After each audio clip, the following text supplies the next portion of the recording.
So I want to talk about homelessness tonight with a statewide perspective versus a localized perspective.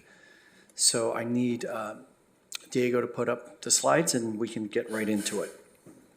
All right, so once again, this is putting our homeless crisis in the state's context, not just any particular city, neighborhood, or community.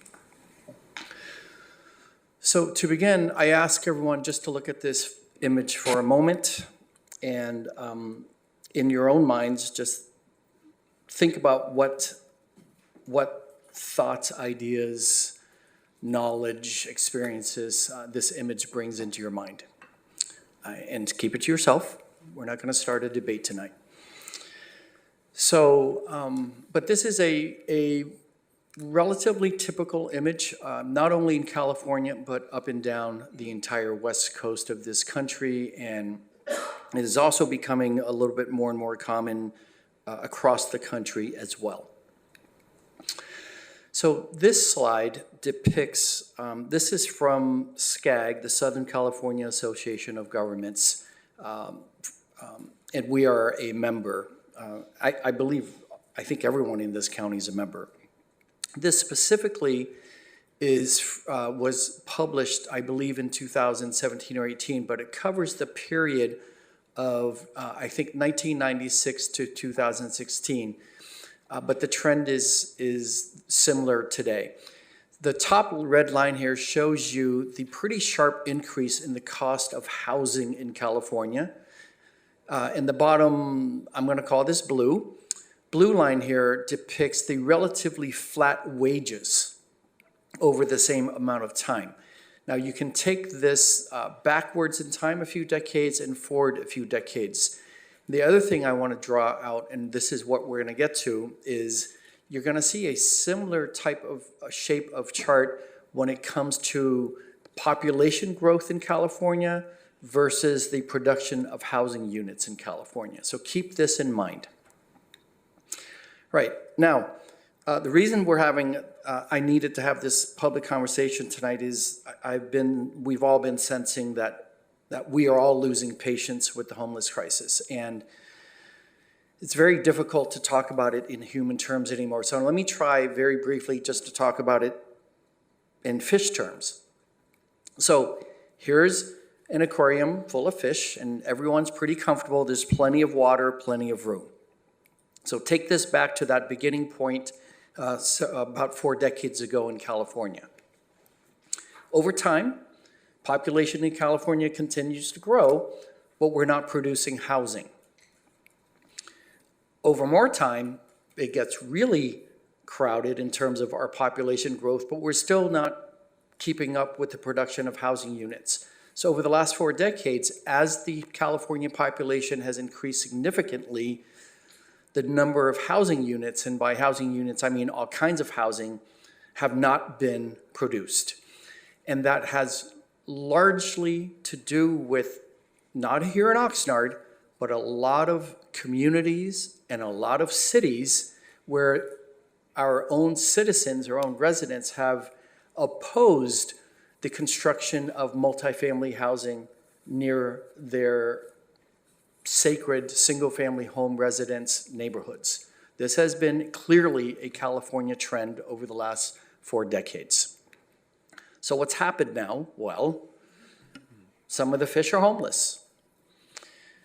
And the public discourse, unfortunately, has been to focus on this one because this fish has a drug problem, or this one because this fish has mental health issues, or this one because this fish has a criminal record. And we have taken this approach to move these fish around to get away from where they're causing a certain problem, whether it's in a neighborhood, and by the way, very real problems. Not made up problems, but very real problems. And we've just moved them around. And we've tried to do mental health services, and I mean, look at this fish here that's upside down in this puddle. Imagine if you're just trying to perform fish CPR. I don't know what that is, but let's just go with it. you want to perform fish CPR on this fish, is not going to really work. Almost everything that we're doing out here isn't going to really work because what they all need is another fish tank. That's what it's really about.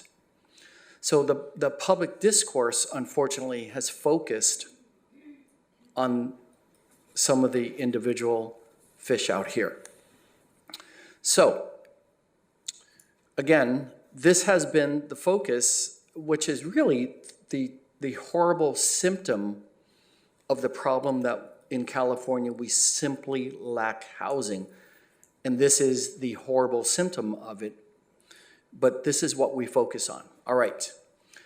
Now, this past summer, UCSF published a tremendous study that they spent a year collecting data and then analyzing. I think it was over 3,000 participants. This study is available online. And in a broad overview, one of the most important things is to understand that there are really three categories of homelessness in California. The largest category, which represents, according to this study, about 2/3 of our homeless community, are considered short-term homelessness. And then the next category, which represents only about 1/3, are the chronic homelessness. And then within that 1/3 is actually a smaller subset, which we often refer to as service resistant. And it's unfortunately the service resistant folks that cause some of the public nuisance issues, which are very real, but has also become the focal point of the public discourse. So the study, by the way, is available. Excuse me, City Manager, before you leave, can you just tell the public what UCSF, so it's not some... Oh, I'm sorry, University of California, San Francisco. Thank you. So, and this particular study is named the Benioff, I hope I pronounced that correctly, Benioff Homeless and Housing Initiative. So this study is available online. It is free, so you can view it online or you can download it like I did and study it further. Okay, so I'm not going to go into too many details, but to just show you what they've done is they've looked at, again, who experiences homeless, and it's basically in terms of age groups, it's everyone. What's interesting is that more than half of the people who are homeless in California are above the age of 50 and aging. It's also in terms of ethnicity, it's basically everybody. In terms of gender, it's everybody.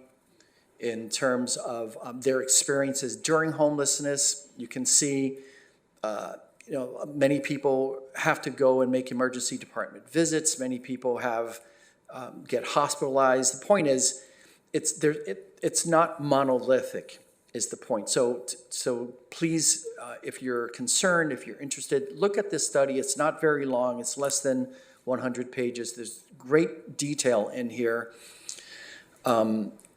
Details about people reporting about their health issues, about when they became homeless, how they became homeless, breakdown about whether people were leaseholders or subleaseholders.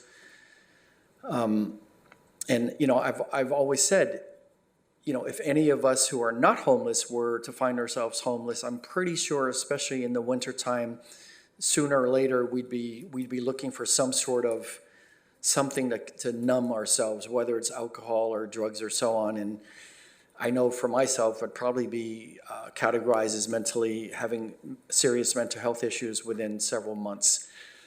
So there's a clear breakdown about all the experiences, the variety. And again, the key point is to understand it's not monolithic. So you cannot think of the homeless community in California as a singular, it isn't just people suffering from mental health illness or drug addiction or people coming out of the prison system. In some cases, those categories overlap, and in many cases, they're none of the above. right? A lot of this has to do with economics. So I remind you back to this, which is the cost of housing has skyrocketed in large part because the construction of various kinds of housing has not been produced. And by the way, so it's California, it's us, it's we the people that have, for whatever sets of reasons, prized the sanctity of single-family housing residence neighborhoods. And a lot of communities and entire cities have really made it hard for multifamily, working-class housing to be built, be they townhomes, condos, apartment buildings, what have you. Now, how has the state government reacted over the years? They've passed, you're not going to believe how many bills, but here you have, this is from last year, this is 2022. These are all the bills that were proposed in the legislature last year. And this is how many that actually passed. Now, this is just 2022. Now, if you go back a decade, the state legislature has passed about 400 housing-related bills. And unfortunately, we're nowhere near resolving the problem of having simply enough housing for the population, regardless of what you think about the homeless population. Now, in terms of the cost, you can see these are four recent affordable housing projects in Oxnard, including our very own soon-to-be-open shelter plus permanent supportive housing. But you can see the four projects here and the cost per unit. We're looking at $723,000, $515,000, $683,000, and $610,000. Bottom line is, building housing in California is expensive. And to some extent, all these bills, these state laws, have contributed to making it more expensive, more difficult, more painstaking. It just adds to the issues. LA Times reported that the average cost in the Bay Area is well over $1 million. And this is, again, for affordable housing, not market rate housing. And in the Southern California region, it's not any better. So here's the crux of the problem. The homelessness crisis is because we actually have a housing crisis. So I'm calling this the California housinglessness mess. We're in a world of hurt here. So if you look at what's happened over nearly half a century, and yes, start here. So in everyone's efforts to protect the single-family residential pristine neighborhood with the white picket fence in the backyard and the front yard, the resistance over the decades to building housing near these neighborhoods and then you get all this population growth, it's kind of obvious that we have this housinglessness mess, housing crisis, which also contributes largely to our homeless crisis. Now what's happened is, in recent years, the state has intervened pretty harshly. And many of the housing bills have to do with ignoring, usurping, bypassing, circumventing, you can frame it many ways, local land use authority. So now it's a lot easier to build multifamily just about anywhere, right? And in addition, with recent laws for ADUs, alternative dwelling units, that can now be built in the backyard, the side yard of these single-family homes. Now you're going to, cities, communities are starting to see people put these ADUs, or they used to be called granny flats, into these neighborhoods. But recent state law says, well, now it's also possible for you to sell that off like a condo, and potentially without all the city regulations. So all these efforts all these years to protect this is now potentially ruining this. Now, it could get even worse. So what's on the horizon?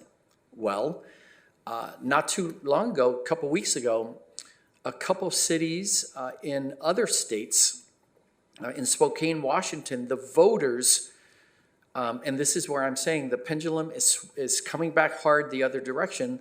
The voters decided to authorize their police department, this is Spokane, Washington, to issue tickets to people who camp within 1,000 feet of schools, parks, playgrounds, and childcare facilities.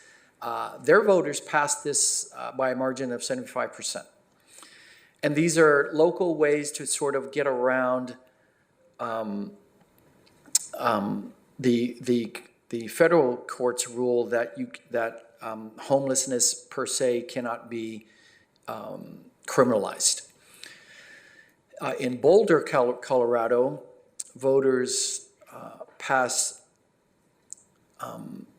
the authority to remove homeless encampments, now get this, near schools and sidewalks. Well, near schools is obvious, and there's an obvious nexus, but sidewalks means wherever there's a sidewalk. That's pretty much, I'm guessing that's, certainly most of downtown Boulder. That passed by 62 to 38. So my big concern is we're coming back, because we've all lost patience, to a place where we're going to begin to criminalize being homeless again and use public safety to play whack-a-mole on steroids and just move people around because there's no housing for them. Here in California, we have a bill that's made it through the process and is going to be on the ballot in March. Now, this bill is some billion dollars, $6.38 billion to be accurate, for mental health services. Now, what's interesting is when you look at, and this is for all of us in California to vote on in March, but it authorizes that much money for various programs focused on mental health. And again, since the public discourse about homeless is around mental health patients, when you read what's on this bill, there's something that really concerns me, which is it provides for mental health services in residential settings. So going back to protecting the sanctity of residential settings, there may be another unintended consequence with this bill. So, and just this week, we received the news that the Supreme Court decided it would not hear a California case questioning the legitimacy of sober living homes. So there's a signal that if we get to a place where we're going to have state-sanctioned mental health facilities in our neighborhoods, we will not have any jurisdiction or authority over that. So I am very concerned about the state of homelessness. Now, I have this one more time because I want to make it clear, this is actually a symptom of what I call, again, the housinglessness mess in California. So if you look at the governor's roadmap for the current cycle that we're in, he was proposing that we build 55,000 units in California during these few years. And when you do the math on that, based on the cost that you saw of affordable housing in California, that would require $44 billion. That's with a B. Now, the LA Times also reported that the state as a whole is short about 2.5 million housing units. So you, again, took an average cost of $800,000. If we could ever build the 2.5 million units, you're looking at $2 trillion in current costs.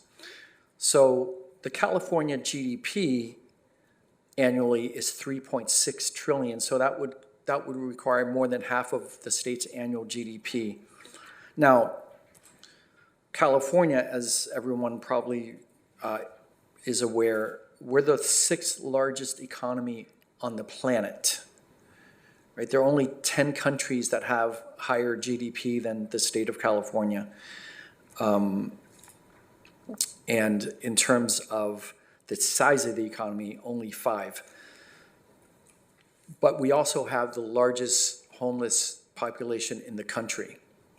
So I guess that means we're not as progressive as everyone thinks we are.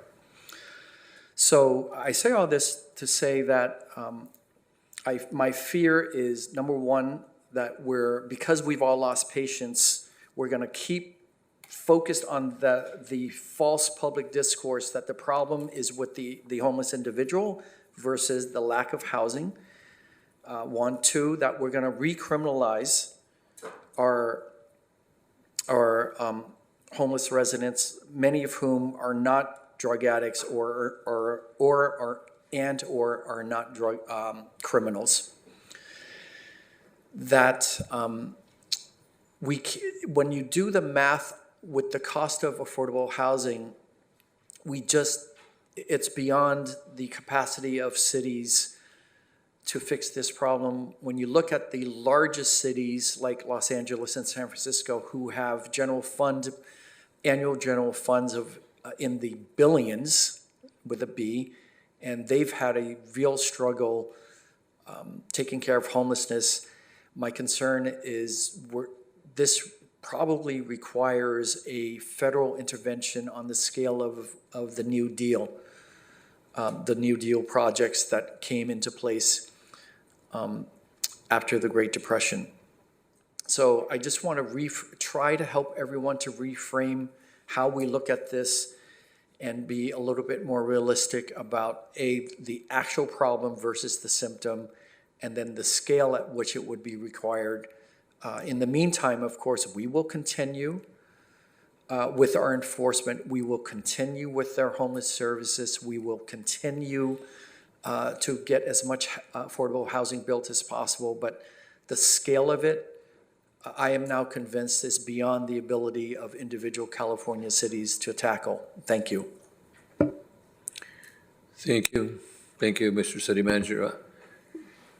You're done? Yes. Yeah, thank you. Before we go, Councilman Teran, I just want to share something that we're not unique, here in Oxnard. A lot of people say, well, we have a lot of homeless here in Oxnard, and of course, this was mentioned before by Mr. Marin, that probably our rents are really, really high, but not as high as other cities. But just people to understand that we're not unique. It's just across California and other states, it's a major problem. Councilman Teran. Thank you, Mayor, and thank you, Mr. City Manager, for that information and for the perspective looking at it on a statewide and almost a systemic level. And I just want to say, number one, that we can certainly have debate or discourse around strategies around addressing homelessness and helping those and supporting those who are unhoused. But to make an argument saying, well, why put people into housing? Why are we focusing on housing when there are folks who struggle to take care of themselves or struggle to be self-sufficient? And it sounds to me like that argument is almost saying that people don't deserve housing or don't deserve shelter. And I'm of the mindset that shelter is one of the basic human rights. And if you look at Maslow's hierarchy of needs, towards the bottom there of our basic needs, shelter and safety are tantamount to what we need as human beings. And to say that there are, or imply that there are people who don't deserve housing because of maybe their mental health challenges or behavioral health challenges that they have with substance use disorders, to say they deserve to be out on the sidewalk or left out and thrown out and cast away is inhumane, in my personal opinion. And that being said, looking at the factor of mental health and substance use disorders, I would like to remind folks that the city of Oxnard, the city of Camarillo, the city of Thousand Oaks, any municipal entity in the county of Ventura doesn't directly provide services for mental health issues or for substance use services. Those are provided by the county of Ventura, and I have to say that the county does what they can given the resources they have, in which point we have to look at the state. What is the state providing to the counties to address these issues? And we also have to look at the federal government. And I just, again, my personal opinion is that where we are now in 2023 is a culmination of decades of underinvestment and low prioritization of mental health and substance use services, and admitting that that was something we needed to prioritize higher. And seeing it now, yes, it's difficult to see, yes, it's difficult to address, but it doesn't mean we just bury our heads in the sand, as is the theme tonight, and hope it goes away. And so there are multiple factors to this. There are multiple pieces at play. And there's no one thing we're going to do that's going to solve homelessness in the city of Oxnard or in the state of California. There are multiple strategies and multiple support systems that we have to all be part of to be part of that solution.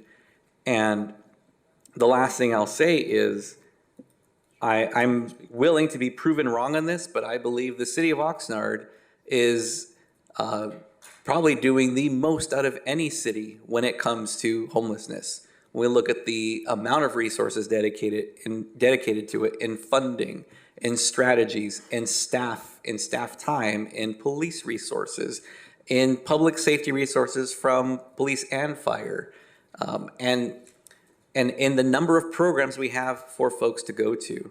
And is this something that we need to do? Absolutely.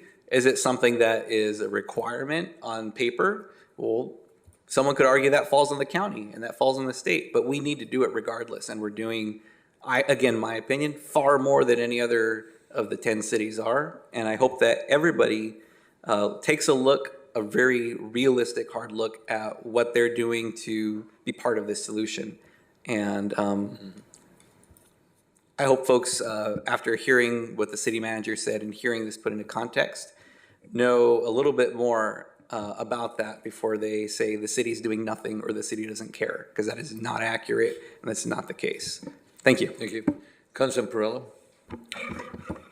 Thank you, Councilman Duran, and thank you, City Manager. Thank you, the City of Oxnard, for this.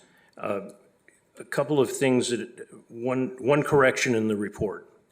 It was mentioned something possibly needed like the federal government's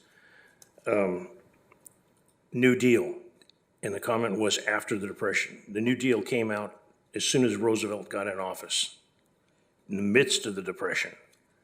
And it's a small technical thing. But one correction from a member of the public that made a comment during public comment.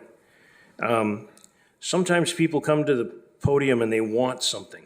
They don't get their way and they raise Cain. They get their way and it's the best thing that's happened.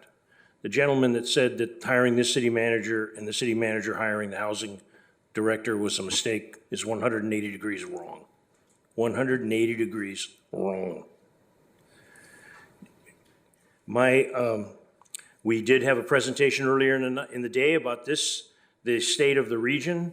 They gave wages, they gave the explanation about education, they gave the ability to get a job, the wages and the incomes that people would have, could they qualify for a home? I can tell you that if I had to qualify to get into the home that I live in now, I would not qualify to get into that home. I can't speak for any of the members of the council, but when the homes are as expensive as they are now, I think there would be a lot of people in a situation similar to mine. The issues that we're doing and the issues that we're facing, the public is asking a lot of questions. The gratefulness of this councilman for the types of reports that's here does not ignore an issue that comes up continuously. If we spend that kind of money, if it costs us $700 and some thousand, and if we can bring up slide number 20, showing that it costs X numbers of dollars per unit, those are a combination of units, and I hope that I'm correct. Combination of apartments, condos, single-family homes, ADUs, that's the price for those things. There are homes on the market now that are more than that. And the bigger question, the one that I know I will get a phone call when I get done here, probably coming in right now, how are we going to assist the people that are homeless to qualify and get into these homes? And if they get in, how are we going to help them keep the homes? When there are people that are already having struggles keeping the homes that they're in. I don't have the answers for that, but these are big problems that this council, this county, this city, the state, and the federal government have to face. Burying our heads in the sand, kicking the can down the road, going to the next election cycle, making all the promises in the world and never paying the bill. It can't keep going on. It can't keep going on. And when I'm talking about people to get into these homes, I'm not talking about a person that may have substance abuse. I'm talking about a person that doesn't have substance abuse. They're holding down a full-time job, but they're homeless. One of the telling things on the individual at the very beginning, on the state of the region, the number of homeless in the school districts in the city of Oxnard. I remember years ago being at a real school district board meeting when they talked about how many kids were in the school district that were homeless. I was like blown away. And here we show, not this time, but in that previous one combined with this, just the state of the situation. I see more than the normal number of people in the audience tonight. I'm hoping that you have a warm place to sleep tonight and a roof over your head. There are a lot of people that don't. I'm very damn lucky that I have one. Very damn lucky. And it's a combination of luck and work, but a lot of luck that allowed me to be in that situation. I don't know how we are going to address these issues, but they are not going away. And I appreciate somebody making us look at it. We cannot bury our heads in the sand. If we get the construction of all these homes at these costs in the city of Oxnard, with the combination of SOAR, with the combination of costs, the people would be working, and I appreciate the gentleman that brought up watching the contractors and keeping them in line. Those people that if they were working, bringing in the paycheck, would they be able to qualify for the price of the homes that are on this list? It'd be kind of hard, especially showing what the incomes were. It'd be kind of hard. It's a bigger issue than just ABC. As the city manager has mentioned multiple times, a game that I didn't like, a video thing called whack-a-mole. You just move the problem down the street, move the problem off the screen.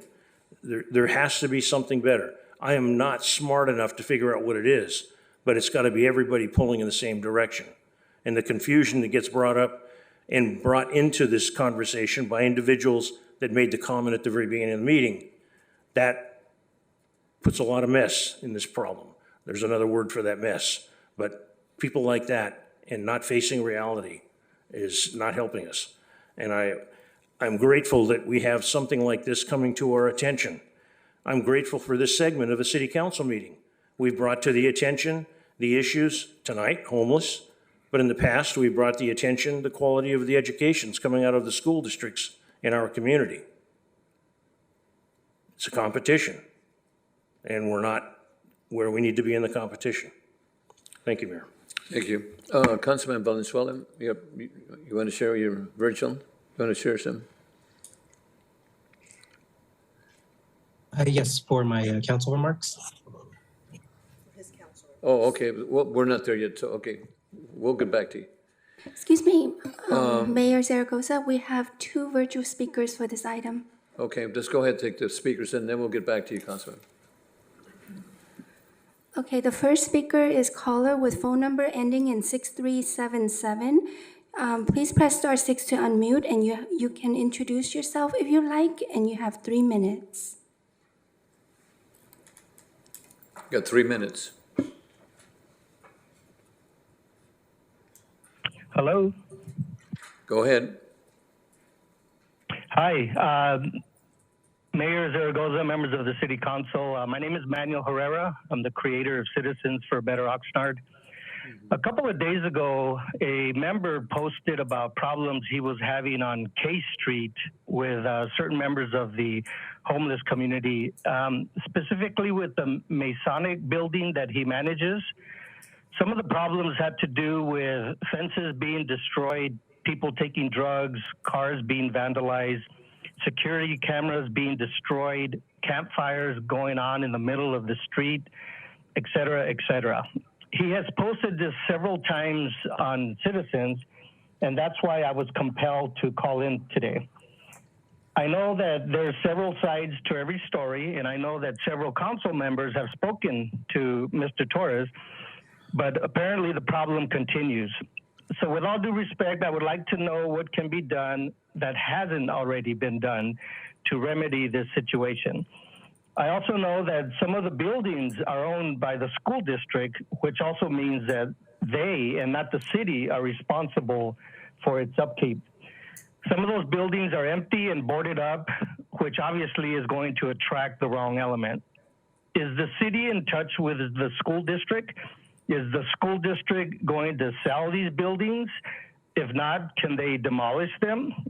If not, can they sell the property to the city? Or better yet, maybe they can lease the land to the city for $1 a year, and the city can then make this land part of the campus park project. My point is, there has to be a solution. There has to be. If anything, let's get a meeting together with all the parties involved, city officials, the police department, the school district, Mr. Torres, and let's find a solution where every party does their part. Heck, I'm even willing to attend this meeting. So I hope this issue can be resolved sooner than later before it gets out of hand. And I know it's just a few, you know, there's always just a few who create problems. Just today, I went and I drove there around 10:30 a.m. just to see for myself, because the pictures that Mr. Torres had posted, you know, looked pretty bad. Fortunately, when I went by there, it didn't 30 look that seconds. bad. There were some people around and everything, but it wasn't, you know, looking dirty. There weren't tents around there, so I don't know if they maybe cleared it up. But anyway, I'm hoping there can be a resolution by all parties involved. Thank you so much for the opportunity to speak. Thank you, Mr. Herrera. And I know that Mr. Ramirez, our housing director, our city manager, and the Oxnard PD are working on that issue, you know, at the Masonic Temple area and also the surrounding neighborhoods. But absolutely a good point that we continue working on that, Manny. Next speaker. Okay, the next speaker is caller with phone number ending in 9665. Please press *6 to unmute, and you can introduce yourself if you like, and you have 3 minutes.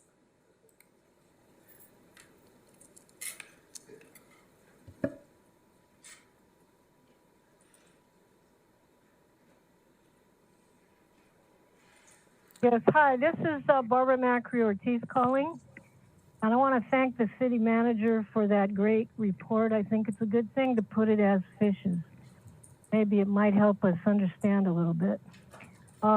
This is a very big challenge, and I think the solution is we have to recognize that housing is a human right, not an investment. And this push and pull, particularly with the single-family homes, really comes down to that.